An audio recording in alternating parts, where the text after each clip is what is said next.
And take your right arm out to the side.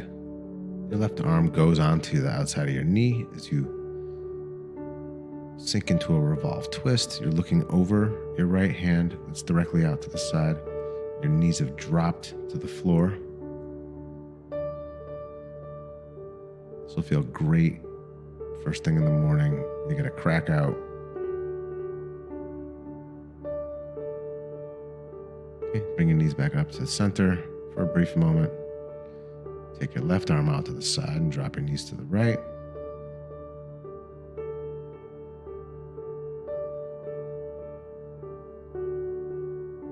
Look over your left arm.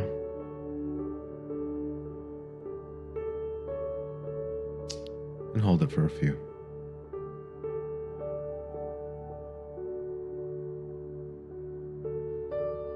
Okay, bring those knees back to center.